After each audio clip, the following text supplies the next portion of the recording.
여호와께 능하지 못할 일이 있겠느냐? 여호와께 능하지 못할 일이 있겠느냐? 다시 말하면 불가능이 없으신 하나님에 대해서 이야기합니다. 우리 사람은 늘 불가능만 이야기해요. 이 전염병이 언제 끝나나? 이 재난이 언제 끝나나? 이 무더위가 언제 끝나나? 여러분 곧 시원한 가을이다. 언제 이렇게 1년이 다 지났노? 이렇게 이야기할 날이 곧 다가올 것입니다. 그래서 여러분 너무 염려하지 마시고 불가능이 없으신 하나님 안에 평안을 누리는 여러분의 하루하루 되시길 주님의 이름으로 축원합니다. 아멘. 여러분 세계 최고령의 임산부가 몇 살에 아기를 낳은지 아세요? 작년입니다. 작년에 뉴스에 나왔죠. 인도에서 최고령 엄마가 생겼어요. 몇 살에 출산을 한지 아십니까? 지금까지 기록 중에는 세계 최고령 임산부입니다.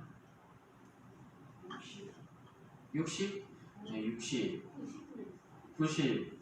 너무 나갔네요, 90은요. 네, 작년에 74세에 우리 세계 최초로 74세에 체외 수정을 통해서 임신을 해가지고 쌍둥이를 출산했던 그런 것이 뉴스에 나왔습니다. 국내에서 최고령은 그럼 몇 살일까요? 세계 최고가 74세니까 국내는 좀 그보다 약간 낮겠죠. 58세, 만 57세의 최고령으로 인공수정을 통해 쌍둥이를 출산했습니다. 인공수정하면 쌍둥이가 잘 나온다더니 이렇게 인도도 마찬가지고 인도는 그런데 첫 출산이 아니었는데 우리나라 임산부 57세는 첫 출산 초산이었습니다. 계속 아이가 안 생기고 27년 동안 결혼했는데 애를 갖고 싶은데 무슨 뭔 이상이 있었는지 이렇게 애를 못 가지게 되었는데 몇 번 시도하다가 포기하고 있었는데 어느 날 텔레비전을 딱 보는데 할머니 한 분이 이렇게 뭐 다큐멘터리인지 모르겠어요. 혼자 살아가는 것을 이렇게 보시다가 자기 모습 같더래요. 자식 하나 없이 늙어가는 그 할머니 모습을 TV를 보면서 자기가 견딜 수가 없더래요. 그래서 다시 남편과 의논해서 의사를 찾아가서 이야기하니까 그 서울에 있는 H병원입니다. 큰 병원이에요, 우리나라에. 그 이제 교수님께 찾아가서 다시 한번 시도해보자. 이렇게 해서 인공수정을 시도해서 착상이 되고 임신이 되었습니다. 그리고 마침 그 57세의 임산부가 이 조심조심 애를 잘 이렇게 해서 쌍둥이가 태어나가지고 너무너무 자기는 기쁘고 즐겁다. 그렇게 이야기해서 마침 쌍둥이여서 너무 좋대요. 자기들이 혹시 애들 크는 거 못 볼 수도 있는데 나중에 그러면 둘이 또 의지해가 살 수 있으니까 너무 좋다 이런 인터뷰를 본 적이 있었습니다. 그래서 종종 이제 의학이 발달하면서 이런 체외 수정이나 또 인공 수정을 통해 아이를 갖는 경우가 종종 생깁니다. 노산이죠, 노산. 근데 예전에는 40대에 애 낳아도 노산이라고 했잖아요. 그죠? 어른들은 잘 알 거예요. 10대 후반에서 20대 초반에 막 결혼하고 이랬으니까 예전에는. 근데 지금은 40대에도 결혼도 안 한 사람도 많아요. 첫 애를 낳지 않는 사람도 많습니다. 그만큼 이제 건강해지고 의학도 발전해서 그런데 어쨌든 아이를 갖고 싶은데 못 갖는다는 건 굉장한 슬픔이고 고통입니다. 근데 아브라함과 사라가 바로 그런 존재였어요. 그 당시에는 현대적인 이런 산부인과도 없었습니다. 오직 하나님이 생명을 주면 주고 안 주면 그냥 안 주시는 걸로 끝이 나는 그런 시대였는데요. 아브라함은 100세를 눈앞에 두고 있었고 사라는 90세입니다. 도저히 아이를 가질 수 없었어요. 우리가 지금 몇 주째 계속 아이에 대한 약속을 지금 성경을 통해 보고 있는데 드디어 점점 가까워지고 있어요. 점점 이제 하나님의 시간이 가까워지고 있습니다. 도저히 가질 수가 없었습니다. 그런데 오늘 본문에서 하나님이 아이를 주시겠다고 이야기하고 직접 하나님의 천사가 와서 이야기하는데도 사라는 웃어버립니다. 지난주는 아브라함이 웃었는데 오늘은 사라가 웃어요. 아니 내 몸을 통해서 봤을 때 안 된다 이 말입니다. 여자로서 이 아이를 가질 수 없는 몸이 된 거를 잘 아는 거거든요. 90세 된 할머니가 안 된다고 아는 겁니다. 그래서 이제 인간적으로 아무리 생각해봐도 안 된다. 이것을 알게 되었을 때 하나님의 일이 시작되고 있습니다. 여러분 이것을 주목하세요. 하나님이 인간적인 방법을 써서 이제 도저히 안 될 지경이 되었을 때 하나님의 시간이 시작되고 있다는 사실을 기억하시기 바랍니다. 그래서 인간의 노력이 끝났을 때 하나님의 일이 시작되는 경우가 많아요. 여러분들이 막 이것도 해보고 저것도 해보고 안 됐는데 포기하려고 하고 그냥 하나님께 맡겼는데 하나님이 그 일을 시작하시는 경우가 많다는 사실입니다. 그래서 우리가 힘을 내려놓을 필요가 있어요. 하나님의 시간이 이제 시작됐습니다. 자기들은 끝났다 생각했어요. 아유, 우리 몸을 봤을 때, 우리 나이를 봤을 때 도저히 이제 하나님의 약속의 아이를 가질 수 없고 그냥 이스마엘이나 지난주 아브라함 말처럼 이스마엘이나 잘 키워가지고 얘를 통해서 그냥 하나님의 언약을 이룹시다 이렇게 생각하고 있었습니다. 인간의 힘으로 할 수 없어야 그것이 은혜입니다. 믿습니까? 인간이 할 수 있는 힘으로 할 수 있으면 그게 하나님의 일이 아니죠. 그 사람의 일이죠. 하나님의 일은 인간이 할 수 없는 그 끝에서 하나님의 일이 시작되는 것입니다. 저와 여러분의 구원도 그렇죠. 우리 힘으로 막 믿어보자 안 믿어져요. 근데 어느 날 하나님의 은혜로 어느 날 보니까 믿고 있고 아멘하고 있고 천국이 믿어지고 나의 구원이 믿어지기 시작하는 때가 있다는 사실을 기억할 필요가 있습니다. 그래서 하나님은 기다리셨어요. 아브라함을 75세에 불러냈지만 100세가 될 때까지 기다렸어요. 두 손 두 팔 다 들고 항복할 때까지 기다리신 것입니다. 인간의 개입이 있으면 그게 은혜가 아니거든요. 자기 노력이 조금이라도 들어가면 자기의 공로가 되기 때문에 그거는 은혜가 아닙니다. 그것은 구원이 아니에요. 하나님이 100% 은혜를 베풀 때 그때가 바로 하나님이 일하셨다 이렇게 고백하는 것입니다. 여러분도 그럴 때가 있죠. 이건 내가 기도했지만 진짜 안 될 것 같았는데 하나님이 일을 이루시는 경우들이 있습니다. 그럴 때 야, 하나님이 은혜를 베풀어 주셨구나 이렇게 말할 수가 있는 것입니다. 그래서 하나님은 인간적인 방식과 인간적인 생각으로 언약의 자손을 갖는 것을 원치 않으셨어요. 그래서 이스마엘에게도 축복은 해줬지만 그 아이는 사라의 아이가 아니기 때문에 언약의 아들이 아니다 이렇게 말했습니다. 반드시 사라를 통해서 태어나야 언약의 아들이다 이렇게 말합니다. 반드시 예수 그리스도를 통해서 참 자녀가 된다. 이것이 또 성경의 약속입니다. 여러분, 하나님의 은혜의 아들과 약속의 아들은 아브라함을 통해 주시기를 원했습니다. 오늘 아브라함과 사라에게 직접적으로 하나님이 찾아오셔서 임신의 소식을 알려주고 또 나타나고 또 사라지는 그런 장면을 보게 됩니다. 여러분, 우리들에게 하나님의 약속이 있었습니까? 여러분을 향한 하나님의 꿈이 있었죠? 그것에 대해서 기도를 멈추지 마시기 바랍니다. 하나님이 조금 늦더라도 염려하지 마세요. 우리가 도저히 할 수 없다고 생각하는 그 지점에서 하나님의 일이 시작되고 하나님의 시간표대로 하나님의 능력으로 여러분이 기도하시고 간구하는 그 일을 이루어 주실 줄 믿으시기 바랍니다. 오늘 그 약속 붙들고 가면 오늘 설교를 다 들은 거예요. 하나님이 내가 할 수 없는 것을 내가 진짜 원하기는 원하는데 내 힘과 능력과 지혜로 할 수 없는데 하나님은 이루어 주신다. 이 약속 붙들고 가면은 오늘 성공한 겁니다. 오늘 첫 번째로 보면요. 부지 중에 하나님을 만난 아브라함. 부지 중에 하나님을 만나게 됩니다. 이 부지 중이란 말은 부지불식간이다 이런 말 하잖아요. 우리가 의식하지 않았는데 늘 하던 대로 평소대로 행동했는데 어느 날 그 사람이 사람이 아니고 하나님이었다는 사실을 깨닫게 되는 것입니다. 여러분, 아브라함의 성품과 아브라함의 평소의 신앙을 엿볼 수 있는 장면이 오늘 앞부분에서 제가 읽어드린 장면에서 나오고 있습니다.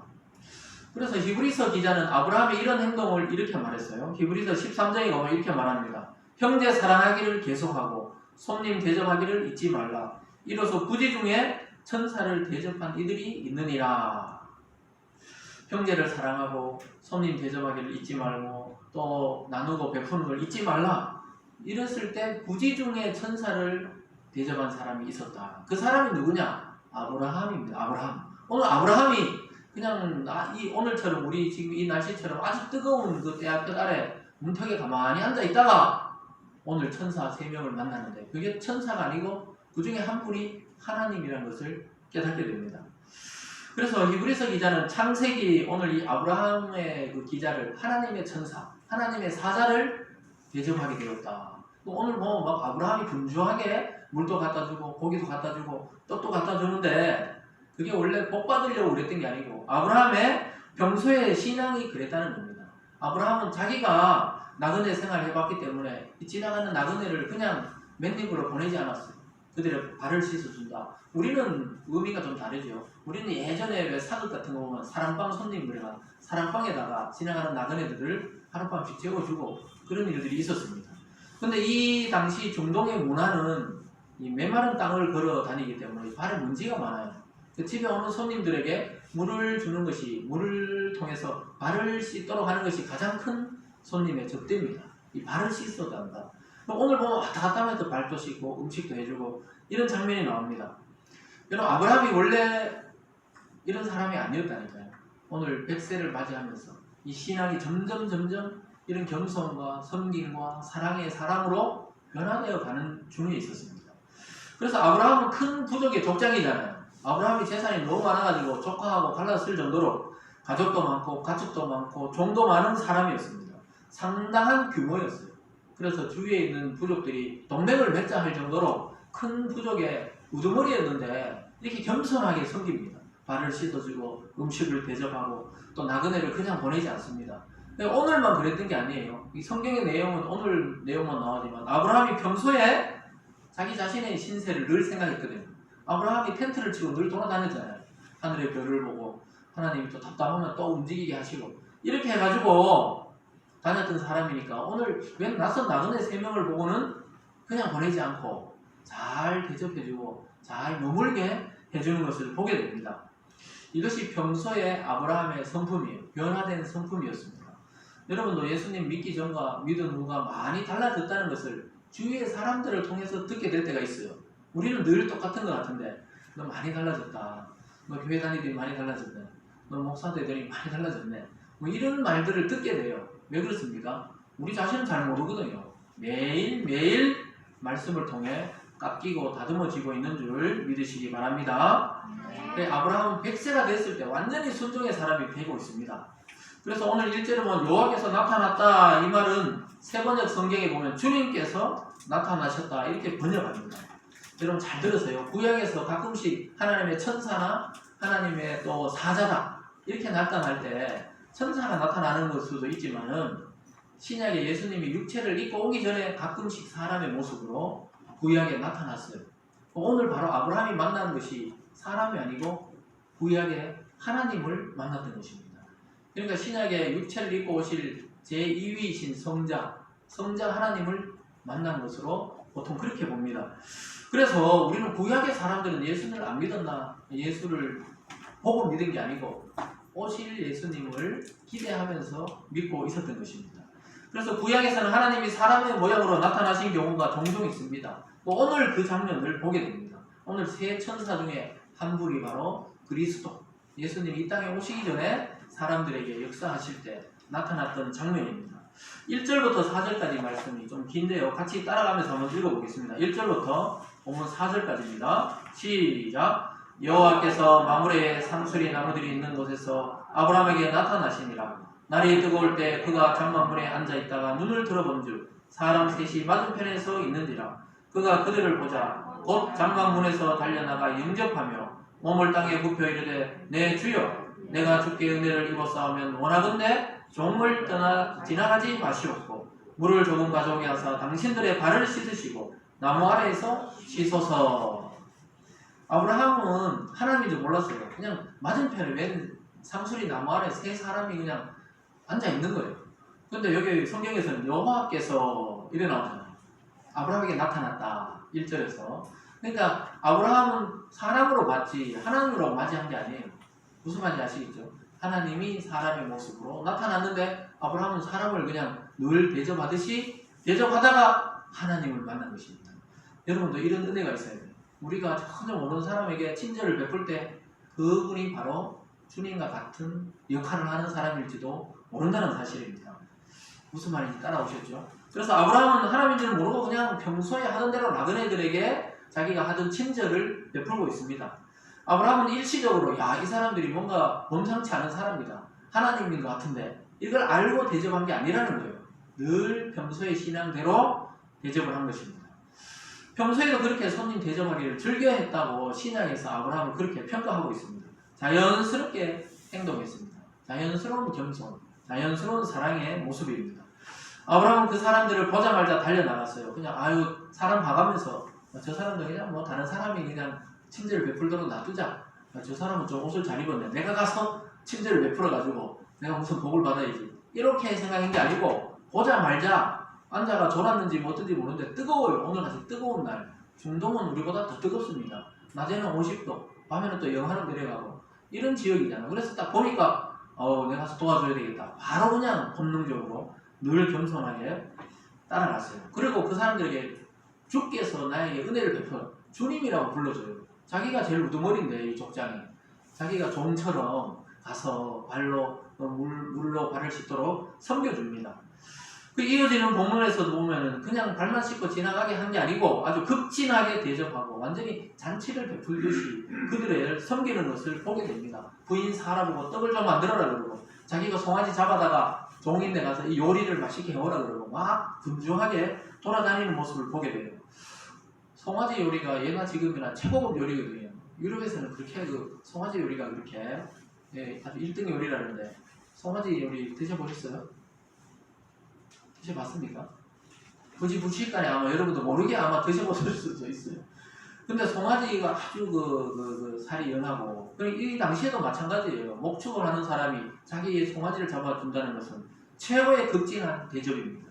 5절부터 8절까지 말씀을 우리 또 따라가면서 같이 읽어보겠습니다. 5절부터 8절입니다. 시작. 내가 떡을 조금 가져오리니 당신들의 마음을 상쾌하게 하신 후에 지나가소서. 당신들이 종에게 오셨음이니이다. 그들이 이르되 내 말대로 그리하라. 아브라함이 급히 장막으로 가서 사라에게 이르되 고운 가루 세 스아를 가져가 반죽하여 떡을 만들라 하고 아브라함이 또 가축대 있는 곳으로 달려가서 기름지고 좋은 송아지를 잡아 하인에게 주니 그가 급히 요리한지라. 아브라함이 엉긴 젖과 우유와 하인이 요리한 송아지를 가져다가 그들 앞에 차려놓고 나무 아래에서 모셔서매 그들이 먹으니라.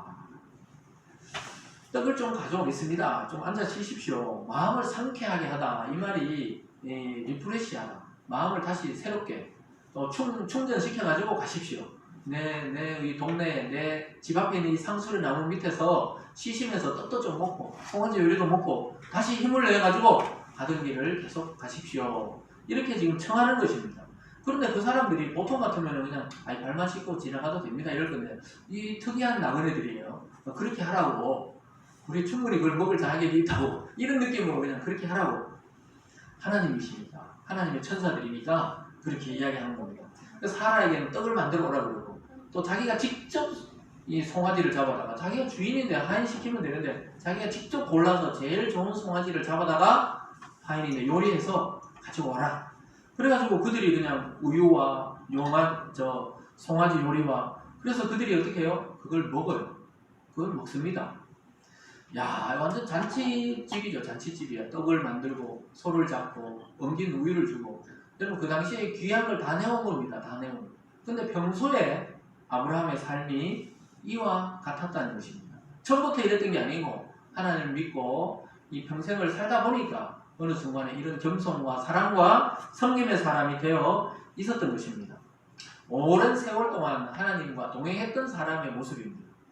여러분 우리도 마찬가지입니다. 믿음으로 하나님의 말씀을 듣고 막 구원받아도 당장 예수님처럼 아브라함처럼 막 모세처럼 이런 능력을 행할 수 있고 또 섬김을 행할 수 있는 게 아니에요. 믿기는 믿지만 믿음에도 세월이 필요합니다. 우리가 갓난애기나 우리나 인간으로서 이 가치는 똑같거든요. 한 생명이지만 인간으로서 구실을 하려면은 최소한 20살까지는 자라야 됩니다. 이 자라야 인간 구실을 하는 것처럼 믿음의 사람들도 자라나야 됩니다. 우리가 믿기는 믿지만 자라나야 돼요. 성숙해야 된다. 이 말씀입니다. 그래서 구원을 선물로 받았기 때문에 우리는 옮겼기를 받았기 때문에 어떻게 살아야 될지 처음에 잘 몰라요. 그러나 말씀을 듣고 기도하고 또 성경 공부를 하고 혼자 묵상을 하고 이렇게 하다가 보면 하나님과 교제가 점점 깊어지다가 보면 자연스럽게 하나님의 사람의 행동을 하게 되는 줄 믿으시기 바랍니다. 그래서 너무 서두를 필요도 없어요. 우리 아이들이 안 자란다고 막 머리 잡고 발 잡고 막 서로 땡긴다고 애들이 키 크는 게 아니에요. 자연스럽게 가다가 보면 자라나는 것입니다. 신앙도 주일날 와서 이렇게 여러분들 아무것도 아닌 것 같은데 말씀을 지속적으로 듣다가 보면 콩나물의 시루가 그냥 콩이 어느 날 콩나물의 대가 자라듯이 그렇게 신앙이 성숙하고 자라는 것입니다. 아브라함이 몇 세 이렇게 성숙했다고요? 100세 됐을 때 순종의 사람이 거의 예수 그리스도와 비슷할 정도의 순종의 사람이 되어갑니다. 나중에는 자기 아들을 바칠 정도로 그렇게 순종하게 되는 것입니다. 여러분 우리가 그러한 삶으로 나가려면 결단을 해야 돼요. 주님 앞에 내 삶을 고난이 있어도 하나님의 그 길을 선택하겠다. 이런 결단이 있을 때 가능해지는 것입니다. 아브라함도 억지로 그냥 하나님의 눈치 보면서 지금 이 일을 행하고 있는 것이 아닙니다. 아니면 아들을 한번 낳아보려고 막 사람들이 정성을 쌓는 것도 아닙니다. 그냥 하나님의 사람인 줄 모르고 했는데 이 사람들이 나중에 보니까 하나님이시고 하나님의 천사였습니다. 결국은 아들에 대해 약속을 받고 사라가 임신을 하게 됩니다. 여러분, 오늘 본문처럼 우리의 평소의 신앙의 생활이나 생활 태도나 습관을 한번 돌아볼 수 있기를 바랍니다. 과연 내가 예수님 믿는 자답게 또 그리스도인답게 생각하고 말하고 행동하고 있는지 살펴볼 필요가 있습니다. 그래서 구원의 표시가 어떻게 납니까? 구원의 표시가 그냥 가만히 있는 데 나는 게 아니에요. 여러분의 삶으로 구원받은 자의 삶이 드러나는 것입니다. 그래서 우리에게 예수님이 오셔서 큰 걸 바라는 게 아니에요. 예수님이 제자들에게 뭐라 그랬습니까? 소자에게 한 것이 나에게 한 것이다. 소자는 어린아이 같이 아주 지극히 작은 자에게 한 것이 나에게 한 것이다. 이 말이 어린아이를 말하는 것이 아니에요. 나와 상관없고 나에게 별로 영향력이 없어 보이는 사람, 우리가 흔히 말해서 영양가 없어 보이는 사람, 그런 사람에게 친절을 베풀고 또 위로를 베풀고 은혜를 베푼 거예요. 내하고 아무 이익관계가 없는 사람에게 내가 누군가에게 선의를 베푸는 것을 하나님은 소자에게 한 것이다. 이렇게 이야기합니다. 그것이 곧 예수님 자신에게 한 것이라고 신약에서는 그렇게 평가하십니다. 여러분들 우리 가족이나 교회 공동체 사람들에게는 친절할 수 있죠. 근데 그게 아니고 나와 전혀 관계없는 교회, 전혀 관계없는 믿음의 사람들에게 또 전혀 관계없는 믿지도 않는 사람들에게 행했던 그 작은 친절, 작은 미소, 또 손 한번 잡아주고 어깨 한번 토닥거려주는 것, 이런 것을 뭐라 그러냐면 예수님이 나에게 너희들이 친절을 베풀고 은혜를 베풀었다, 이렇게 평가한다고 이야기하고 있습니다. 오늘 아브라함이 천사인 줄 모르고 그렇게 대접하듯이 우리가 누군가에게 친절을 베풀었는데 그걸 나중에 천국 가보면 하나님이, 예수님이 너 나에게 친절을 베풀고 나에게 위로해줬고 내가 눈물을 흘릴 때 등을 두드려주고 내가 두려워할 때 미소를 보여주고 내가 힘들 때 네가 밥 한 그릇 사줬다, 나 그런 적이 없는데요. 이렇게 하는데 예수님이 그 소자에게 한 것이 나에게 한 것이다, 이렇게 평가하고 있습니다. 마태복음 25장 35절 이하에 보면 이런 말씀이 있어요. 제가 읽어드릴게요. 내가 줄일 때 너희가 먹을 것을 주었고 목마를 때 마시게 하였고 나그네 되었을 때 영접하였고 헐벗었을 때 옷을 입혔고 병들었을 때 돌아보았고 옥에 갇혔을 때 와서 보았느니라. 예수님이 이렇게 말했어요. 너희들이 내가 줄일 때 먹여줬고 목마를 때 마실 거 주고 또 헐벗었을 때 옷을 주고 내가 옥에 갇혔을 때 와서 봤다. 이러니까 의인들이 이야기하는 거예요. 예수님, 저는 예수님께 그런 적이 없는데요. 떡도 줘본 적 없고 음료수도 줘본 적 없고 예수님이 채찍에 맞고 옥에 갇혔을 때 내가 찾아뵌 적이 없는데요. 이렇게 하니까 예수님의 대답이 바로 이것입니다. 내가 진실로 너희에게 이르노니 너희가 여기 내 형제 중에 지극히 작은 자 하나에게 한 것이 곧 나에게 한 것이니라. 아멘. 지극히 작은 자는 영향력이 없는 거예요. 우리보다 지위가 높고 잘나고 뭔가 이득이 될 것 같은 사람에게 뭔가 잘 보이려고 하는 것은 하나님이 아무것도 기억을 안 하세요. 근데 전혀 내가 관계가 없어요. 그 사람이 어떻게 됐든 말든 없는데 보니까 긍휼의 마음이 생겨서 친절 베풀고 또 잘해주고 그냥 한번 힘들어할 때 그냥 아무 말 없이 손잡아주고 이랬던 게 하나님이 내 손을 잡은 거다. 너희가 내 손을 잡아줬고 나를 위로해줬고 나에게 친절을 베풀었고 나에게 사랑을 베풀었다. 오늘 아브라함이 부지 중에 천사를 대접한 것이 바로 그런 내용입니다. 예수님도 똑같이 말하고 있죠. 그래서 여러분들이 우리가 잊어버릴 만큼 아주 사소하고 시시하게 그냥 나는 생각했고 나는 그냥 지나가다가 보았기 때문에 할머니들이 막 어려워하길래 그냥 횡단보도에 있잖아요. 그 짐을 올려줬다든가 예를 들어 이런 거예요. 그래서 이 문을 못 닫는데 문을 닫아줬다든가 이런 겁니다. 우리 생각에는 까마득하게 잊어버린 그런 친절을 하나님과 예수님은 나에게 한 것으로 여기시면서 큰 상을 베풀어 주겠다, 이렇게 말합니다. 여러분, 그래서 큰 걸 해주려 하지 마시고 아프리카에 가서 가난한 애들 한 100명씩 집 지어주고 이렇게 하려고, 그것도 좋은 거죠. 근데 그것보다도 여러분 주위에 그냥 살아가면서 일상에서 만나는 사람에게 친절을 베풀고 웃음을 베푸는 겁니다. 그냥 인상 쓰지 말고 그냥 늘 만나시는 분들 있잖아요, 동네에서. 그분들이 친절하게 인사하고 이렇게 나중에 보니까 예수님이 야, 너 내게 참 친절하게 인사하더라, 그렇게 이야기한다 이 말씀입니다. 무슨 말인지 아시겠죠? 그러니까 막 큰 걸 하나님은 원하지 않아요. 왜? 하나님이 크신데 큰 게 필요가 없는 겁니다. 그래서 내가 고통스럽고 나도 지금 힘든데 이럴 수 있죠. 그런데 여러분보다 더 힘든 자가 주위에 있을 수 있습니다.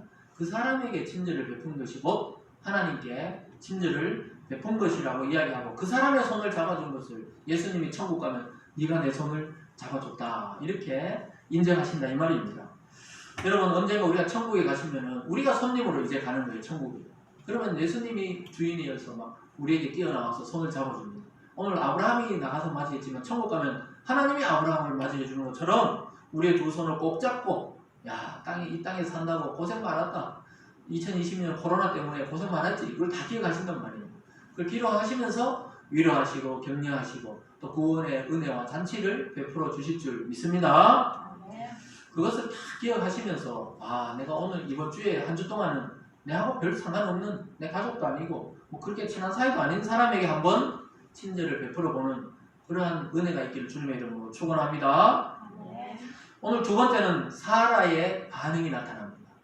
지난주에 아브라함하고 똑같이 오늘 사라가 반응을 해요.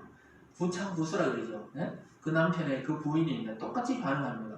오늘 내년에 아들이 생긴다 이런데 사라가 웃음을 빵 하고 터뜨려 버립니다. 뒤에 문에 숨어서 웃음을 터뜨려요.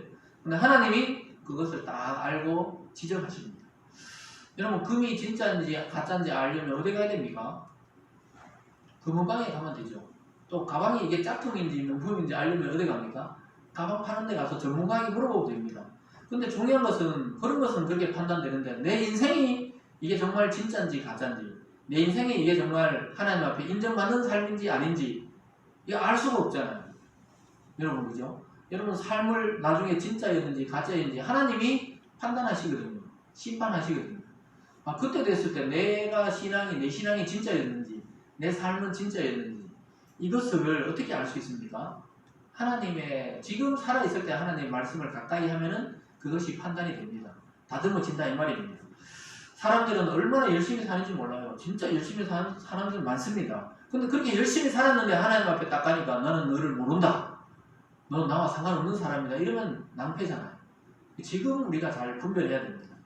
내가 지금 하고 있는 일과 믿음과 신앙과 삶과 계획들이 전부 하나님이 인정하는 계획과 인생인지를 말씀을 통해 그때그때 확인을 해야 된다 이 말씀입니다.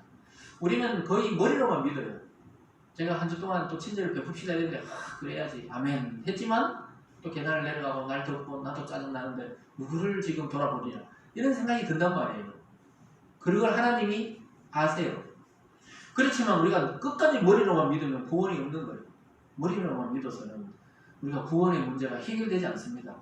그래서 머리로 믿는 사람의 특징이 뭡니까? 문제만 터졌다 하면은 하나님 앞에 기도하는 것이 아니고 우리가 목요일 나와서 맨날 기도하잖아요. 그 기도해야 되는데 문제 터졌다 하면은 그걸 해결하려고 사람을 찾아가고 물론 나중에 또 사람을 찾아가야 돼요. 그렇지만 먼저는 하나님께 기도해야 되는 줄 믿습니다. 그래서 우리가 어떤 일이 터지면은 하나님을 먼저 찾아야 돼요. 근데 머리로 믿는 사람들은 하나님 먼저 안 찾아요. 필요한 사람을 찾고 필요한 돈을 구하고 필요한 또 어떤 권력 있는 권력을 구하고 그렇게 되는 겁니다. 하나님이 이런 일까지 해주시겠냐 이렇게 생각하면서 그냥 사람을 찾아가는 거예요. 오늘 본문에서 아브라함과 사라의 반응이 바로 그것이었습니다. 아브라함은 이미 지난 시간에 아들을 낳아주겠다 이런 하나님의 말씀을 듣고 웃으면서 이야기했어요. 아유 100살 된 사람이 어떻게 애를 낳습니까? 이스마엘에게나 복을 베풀어 주세요. 이렇게 말했습니다. 여러분 아브라함이 종종 신앙이 좋은 것 같지만 늘 사실은 우리가 비슷해요. 늘 비슷합니다. 하나님이 불러낸 믿음의 사람이었지만 행동하는 거 보면 어때요? 늘 그냥 애굽에 도망가기도 하고 또 애굽에서 부인을 속이기도 했고 또 오늘 보니까 뭐 이스마엘이라 그냥 살게 해주세요. 이렇게 믿음 없는 말을 계속합니다. 사실은 믿음의 조상이 믿음이 없는 말을 계속해요. 왜 그렇습니까?